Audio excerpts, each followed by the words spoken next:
જ્યારે તમે આ યાત્રા ચાલુ કરી છે તો રસ્તામાં કોઈ એવી કસોટી પડી હોય કે જ્યારે આપણે કોઈ બી યાત્રા કરતા હોય તો મોસ્ટ ઓફ આપણી ભગવાન એકવાર પરીક્ષા તો લે છે, તમને લાગ્યું કે મારી કસોટી લીધી છે, ક્યારે અંદરથી હિંમત તૂટી ગઈ કે હવે નહીં થાય, નહીં પહોંચી શકું, આવું ક્યારે લાગ્યું? નહીં, એટલે એવું તો એ તો મારી વાત સાચી. આની પેલા આપણે ભાવનગરથી રણુજા રાસ સાથે 800 કિલોમીટર રન કર્યું, એટલે ત્યારે પણ થોડી તકલીફ તો પડી હતી.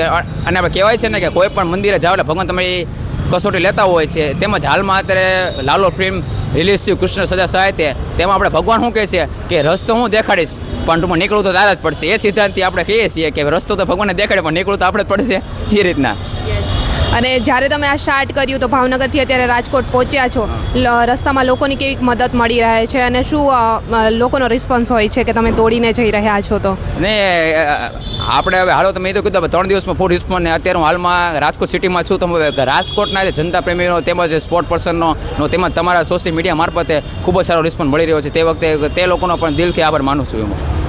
તમે 400 કિલોમીટર દોડીને યાત્રા કરી રહ્યા છો અને અત્યારે હાલ ગુજરાતમાં માહોલ છે પોલીસ ભરતીનો, તો લોકો રનિંગ કરી રહ્યા છે. જ્યારે 5 જ કિલોમીટર કમ્પ્લીટ કરવાનું હોય છે, બહેનોને 1600 મીટર જ દોડ કમ્પ્લીટ કરવાની હોય છે, તો એમને એક શું સંદેશ આપશો તમે કે જે લોકો હિંમત હારી જાય છે? નજીક અત્યારે ડેટ પણ આવી ગઈ છે, તો તમે તો એક રનર છો, શું સંદેશ આપશો? ને એટલે ભાઈ સંદેશમાં તો એમાં એવું છે કે ભાઈ હું અત્યારે લોંગ રનિંગ કરતો હતો, મારા મગજમાં 3 જ શોર્ટ્સ ચાલતા હોય છે હાલમાં પણ.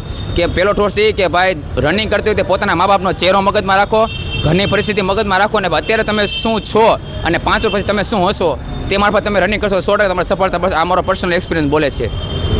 અને ખાસ તમે જ્યારે આ રનર છો, તમારા કોઈ ખાસ કોચ રહેલા છે? ના, હું પોતે આમ કોચ તો હતી પણ કહેવાય ને કે ફ્રેન્ડ સર્કલમાં મિત્રો હતી, જોઈ જોઈને હું અત્યારે હાલમાં નોકરી પણ કરું છું અને સાથે આ બધી હું કહેવાય બધી મેરેથોનમાં ભાગ પણ લઈ રહ્યો છું. તમારી પહેલી પદયાત્રા છે કે કઈ રીતે વિચાર આવ્યો કે મારે ભાવનગરથી દ્વારકા 400 કિલોમીટર દોડીને જવું છે? પહેલી પદયાત્રા તો વિચાર આવ્યો હતો કે ભાઈ અયોધ્યા મધ્યપ્રદેશથી અયોધ્યા કાર્તિક જોશી કરીને એ ટૂંકમાં અલ્ટ્રા રનર છે એમપીના, અને હું કહે એ આપણા ખાસ મિત્ર છે, તો ટૂંકમાં તેમને મને પ્રેરણા આપી કે આવી રીતના તમારે પણ હાર્દિકભાઈ રન કરવું જોઈએ. તો તેમની પ્રેરણાથી આપણે ભાવનગરથી 800 કિલોમીટર ખાતે રણુજા રન કરેલું. પછી સેકન્ડ ટાઈમ આપણે નવા વર્ષે નવી શરૂઆત આપી. મેં તમને કીધું કે દ્વારકાધીશના નામે કરી. અને પણ હા, જો પછી રામની ઈચ્છા હશે તો આપણે 2026 આપણે ભાવનગરથી અયોધ્યા ખાતે દોડીને જશું. શ્યોર, તમારી દ્વારકાધીશ છે, તમારી જે યાત્રા છે દોડીને જઈ રહ્યા છો, દ્વારકાધીશની અસીમ કૃપાથી તમારી યાત્રા પૂરી થાય. જય દ્વારકાધીશ. જય દ્વારકાધીશ. આભાર.